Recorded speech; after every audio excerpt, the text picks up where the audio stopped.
मेरे प्रिय मित्र, जय मसीह की। आशा करता हूँ कि आप स्वस्थ हैं, आप मस्त हैं और आप प्रभु के कार्य में व्यस्त हैं। तो आज हम उत्पत्ति की किताब में फिर से आ गए हैं और उसके 26 अध्याय को हम आज देखने वाले हैं। और मेरे प्रियो, मैं आपसे कहना चाहता हूँ कि आप मेरे साथ बने रहिएगा इस वीडियो में। इसे स्किप ना करें बल्कि इसको अंत तक देखें और इसको फिर लाइक करें, शेयर करें और औरों के लिए भी इसे आशीष का कारण बनाएं। हम 26वें अध्याय में इसहाक के बारे में देखते हैं, जो गरार में निवास कर रहा था और वहां पर जाकर रहने लगा। कारण एक ही था, क्योंकि वहां पर अकाल, जहां ये रह रहा था वहां पर अकाल पड़ा था। उस देश में अकाल था और उससे पहले जो अकाल पड़ा था जिसमें अब्राहम वहां पर रहा करता था फिलिस्तियों के देश में, इसलिए इसहाक भी गरार देश में आया और वहां रहने लगा। मैं आपको अब्राहम के बारे में भी बताना चाहता हूं। वहां इस प्रकार से लिखा है उत्पत्ति की किताब 20 अध्याय में कि फिर अब्राहम वहां से निकल दक्षिण देश में आकर कादेश और सूर के बीच में रहा और गरार में रहने लगा। और वहां पर उसकी पत्नी के बारे में लिखा गया है कि वो सारा अधिक सुंदर थी और उसके विषय में लोगों ने पूछा तो उसने कहा वो मेरी बहन है। इसलिए वो गरार में राजा अबीमेलेक ने दूत भेजकर, गरार में से राजा अबीमेलेक ने दूत भेजकर उसे अपने पास बुला लिया, क्योंकि अब्राहम ने अपनी पत्नी सारा को क्या कहा था?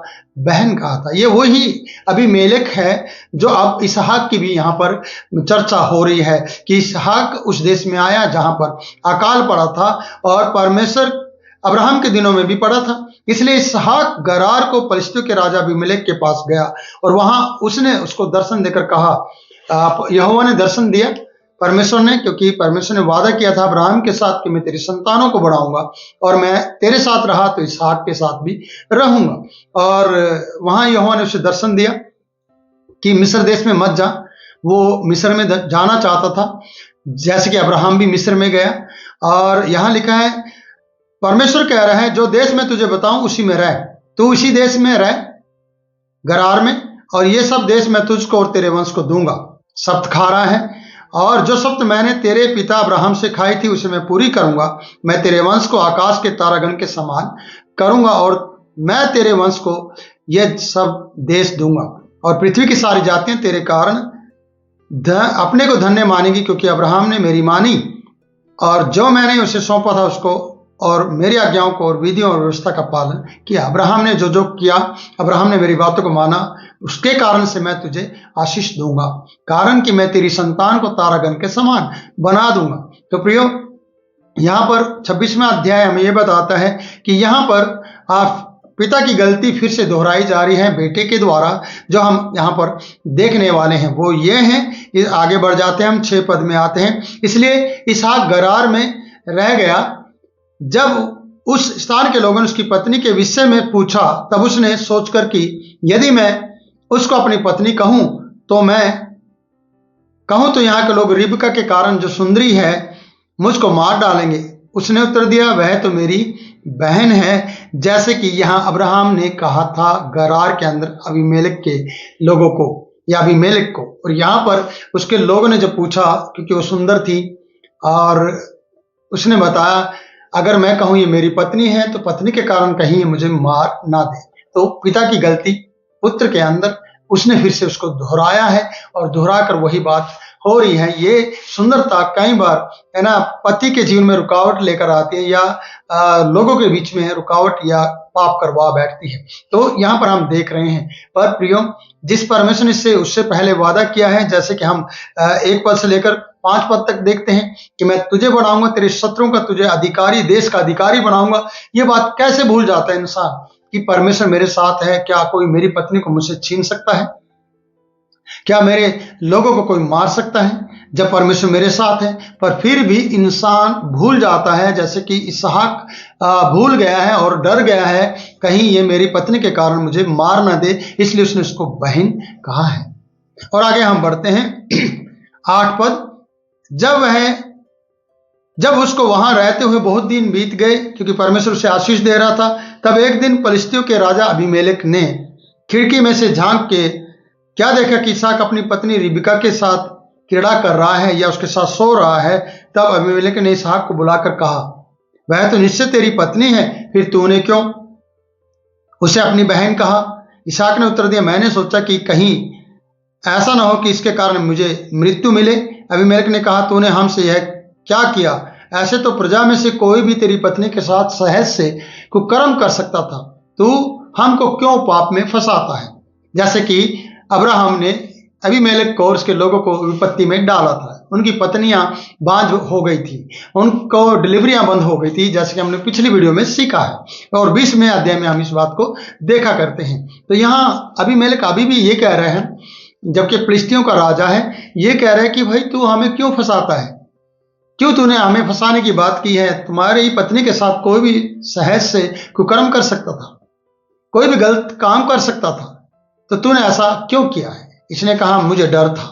ये डर ही हमारे रिश्तों को बिगाड़ता है, ये डर ही है हमें झूठ बोलने पर मजबूर करता है। पर आपकी प्रार्थना आपके साहस को बढ़ाती है जब आप प्रार्थना करते हैं। जैसे कि अब्राहम के दास ने जब प्रार्थना की और उसने यहोवा से मदद मांगी, ये कहकर कि मेरे स्वामी अब्राहम के परमेश्वर मेरी सहायता कर, मेरे कार्य को सिद्ध कर, और मेरी यात्रा में इसहाक के लिए जब वो जीवन साथी लेने गया तो उस कार्य को सिद्ध कर। और परमेश्वर ने उसे उस लड़की से बात करने का साहस दिया और वो रिबिका से बात कर पाया, जैसे कि पानी पिलाने की बात की गई थी। और बाद में उसने कहा था, उसी वक्त कहा कि परमेश्वर अगर उसने कहा पानी पिलाते समय कि मैं तेरे ऊँटों को भी पिलाऊंगी, तो सच में मैं जान जाऊंगा कि तूने मेरी प्रार्थना और मेरे कार्य को सिद्ध किया है।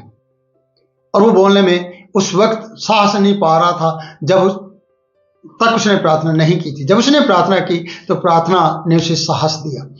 और डर हमेशा आपको साहस नहीं देगा, डर आपके साहस को खत्म कर देगा, जैसे कि मैं आपको बता रहा हूं।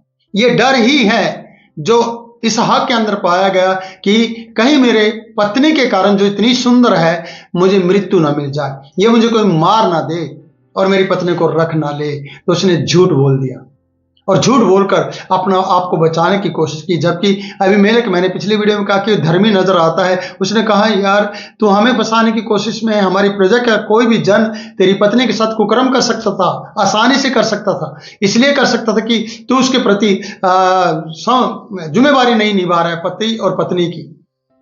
अगर जो पति है तो जिम्मेवारी सही से निभानी चाहिए। जैसे कि आज बहुत से ऐसे लोंडा लोंडी को हम देखते हैं, लड़का लड़की को देखते हैं, जो कस्में और वायदे करते हैं और वाचा बांधते हैं शादी के करने के लिए, लेकिन उनके माँ बाप के कारण या उनकी गलतियों के कारण से शादी किसी और के साथ होती है और फायदे और जिस्म फिरौती शादी से पहले वो कर लेते हैं। तो प्रिय, ये ठीक नहीं है। मेरी पिछली वीडियो आपको मिलेगी, उसमें इस प्रकार से है कि इसहाक ने प्रेम किया, इसहाक ने ब्याह किया और उसके बाद प्रेम किया।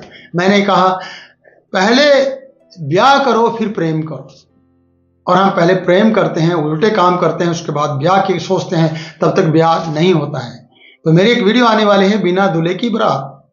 जैसे कि दास बारात लेकर गया है, रिश्ता लेने गया है और वो जीवन साथी लेकर आ रहा है, और इसहाक उस बारात में शामिल नहीं था। इसहाक परमेश्वर के से ध्यान करने के लिए जा रहा था। तो यहाँ पर देखा जाता है कि हमारी डर के कारण हमें झूठ बोलने के लिए डर हमें मजबूर करता है कि हम झूठ बोलें अपने आप को बचाने के लिए। तो प्रियो, यहाँ इस कहानी से आपको सीखना है कि हम बार बार झूठ ना बोले और हमें झूठ बोलना ना पड़े। इस कारण से हम अपने प्राणों को नहीं, हम अपने प्राणों को खोएंगे और हम दूसरे को पाप में फंसा देंगे। प्रियो, आपको अगर बचना है तो सच बोलिएगा, परमेश्वर आपको अपने साथ रखेगा और आपको नरक नहीं स्वर्ग देगा। इसलिए एक नरक भी एक अलग मृत्यु है। अगर यहाँ आप अपने शरीर को बचाने की कोशिश में लगे, क्योंकि प्रभु का वचन कहता है, जो मेरे लिए अपने प्राण खोएगा वो मेरे लिए, वो उसे बचाएगा, और जो अपने प्राण बचाएगा वो उसे खोएगा। यहाँ प्राण बचाने की बात की गई है, जो इसहाक पत्नी के कारण से अपने प्राण खो ना दूं इसलिए बचाना चाहता और रिश्ते बिगाड़ रहा है और पत्नी को बहन बना रहा है, जबकि ये इसके लिए सही नहीं है। तो इसलिए यहाँ पर बताया जाता कि आपका झूठ बोलना दूसरे को पाप में फंसाना है। अगर आप अपने वकील को सही बातें नहीं बताते, आप अपने पासवान को सारी बातें नहीं बता रहे हैं, तो आप कहीं ना कहीं झूठ बोल रहे हैं और उसको भी आप पाप में फंसा रहे हैं। और वो आपके लिए प्रार्थना भी करता है, लेकिन वो प्रार्थना सुनी नहीं जाती, और परमेश्वर कहता है जिसके लिए तू प्रार्थना कर रहा है वो झूठ बोल रहा है, उसके विरुद्ध में मैं हूं। और परमेश्वर उन लोगों के विरुद्ध में होता है जो अपने पास्टर से भी और अपने पासवान और अपने याजक से झूठ बोलकर प्रार्थना करवाते हैं।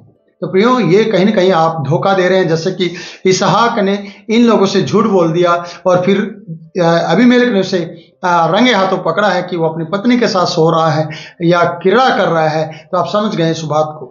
और उसने कहा, तू तो कह रहा था मेरी बहन है और तू तो इसके साथ रह रही तो तेरी पत्नी है, और यहाँ तो ये एक बड़ा अनर्थ हो जाता, एक बड़ा पाप हो जाता, पर तूने ऐसा क्यों किया?